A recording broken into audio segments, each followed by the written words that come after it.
အလေးကျစ်ကောင်းများတိဆောက်ပါကျွန်တော်တို့ဟာဘဝကောင်းတစ်ခုကိုပိုင်ဆိုင်ရဖို့ဆိုရင်အလေးထကောင်းတွေကောင်းမွန်တဲ့ပြုမှုတွေများများရှိဖို့လိုအပ်ပါတယ်အလေးထဆိုတာကတကူးတကလောက်ရတာမျိုးမဟုတ်ပဲတာမန်ဖြစ်ရိုးဖြစ်စဉ်ထမင်းစားရေတောက်လို့လောက်ရတာမျိုးကိုဆိုလိုပါတယ်ဥပမာအားဖြင့်မနဲ့လမ်းထားလျှောက်တဲ့အကြည့်နေ့စဉ်စာတပိုက်ဖတ်တဲ့အကြည့်ညာတိုင်းဖျားရှိခိုးတဲ့အကြည့်စသဖြင့်မလောက်ရမနေနိုင်ပဲအချစ်ပါနေတဲ့အလေးကျစ်ကောင်းလေးတွေပေါ့အလေးကျစ်ဆိုတာစတင်မွေးမြူတဲ့ကာလမှာခက်ခဲတယ်လို့ထင်ရပေမဲ့ကိုနဲ့အသားကျသွားတဲ့အခါလွယ်ကူချောမောသွားပါလိမ့်မယ်အလိဋ္ဌဆိုတာအိတ်ဆောက်နေတဲ့ပစ်ကူလေးတစ်ကောင်ပါတဲ့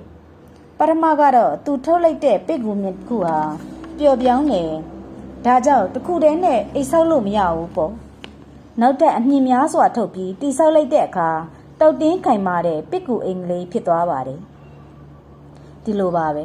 ကောင်းမွန်တဲ့အလိဋ္ဌတွေဟာအစမှာတမင်တက်တက်ကြည့်ယူရတယ်ခက်ခဲတယ်ပျက်စီးလွယ်တယ်ထက်ခါပြုတ်မှုလက်ကျစ်ပြီးတဲ့အခါမှာတော့မလို့ရမနေနိုင်တဲ့ခိုင်မာတဲ့အလိဋ္ဌတစ်ခုလိုဖြစ်သွားခဲ့တာပါ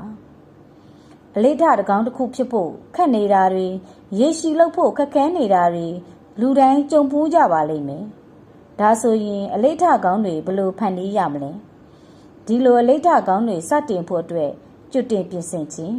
အပြုတ်မှုစိုးတွေကိုကြွတင်ကာကွယ်ခြင်းအချိန်သတ်မှတ်ခြင်း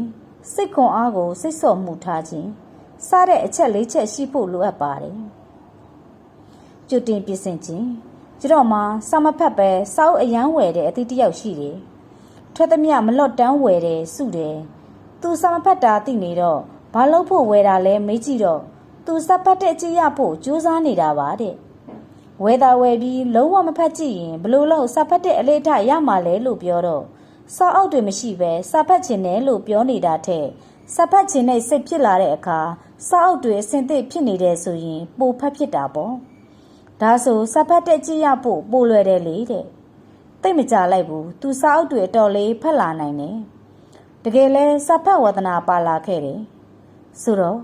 အလိဋ္ဌကောင်းတွေကိုဖန်တီးဖို့ဆိုရင်သူနဲ့ပတ်သက်သမျှကိုအစင်သစ်ဖြစ်အောင်ကြိုတင်ပြင်ဆင်ထားဖို့လိုအပ်ပါတယ်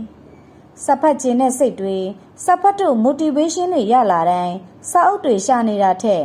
လွယ်လေးတကူစာအုပ်ရှိနေတာမျိုးကပိုထိရောက်ပါတယ်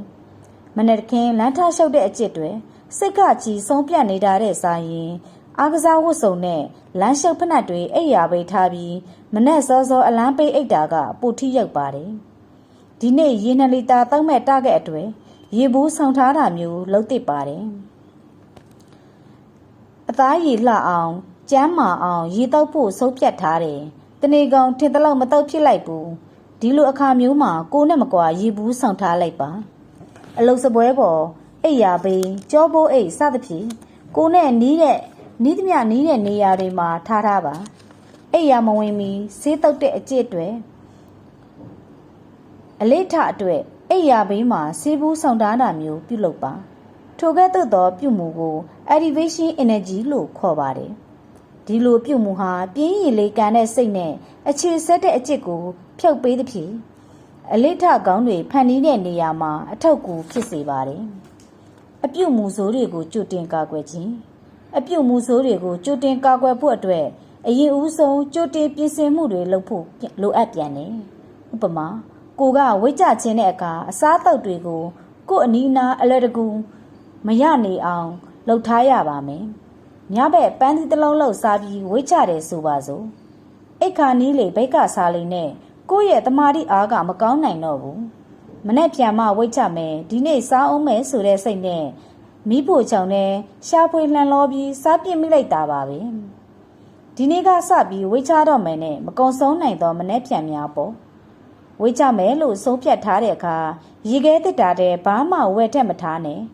လွယ်ရှိနေရင်စားမိနိုင်ပြီးတကူးတကွသွားဝယ်ရမယ်ဆိုရင်တော့စားဖို့အတွက်အခြေကုန်ခံပြီးသွားမဝယ်ဖြစ်တော့ဘူးစားဖို့အတွက်လက်လျှော့လိုက်တယ်ဆေးလိပ်အရဲမူးရည်ဆေးစတာတွေမလုံးမိအောင်အပေါင်းအသင်းရွေးပေါင်းတာမျိုးတွေလုပ်ရပါမယ်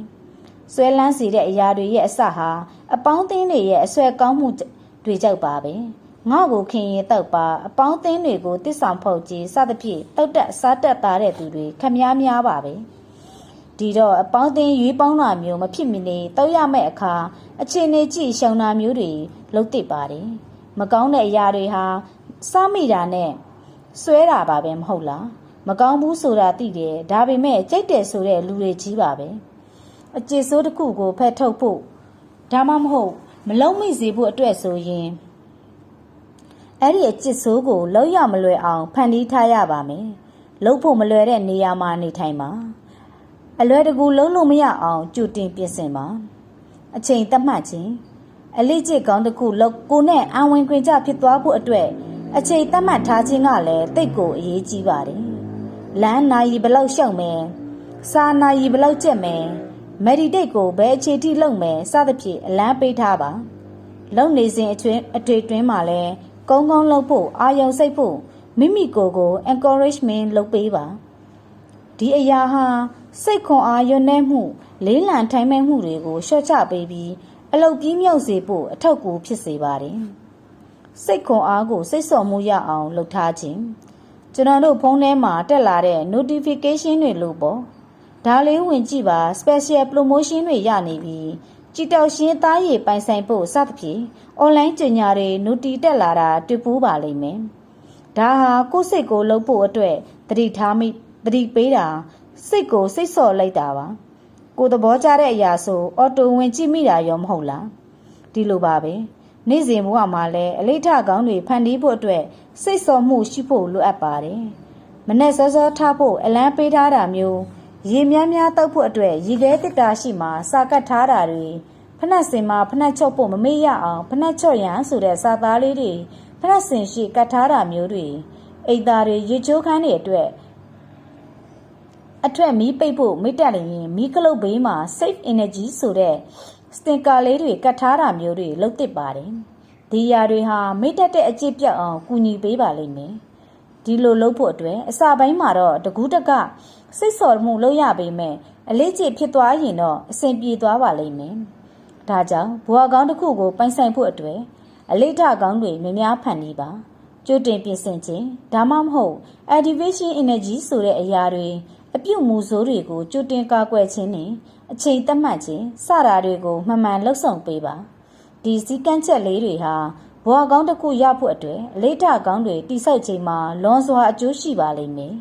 တင်ရောအခုဘလို့အလေးထားတွေနဲ့နေထိုင်နေပါသလဲ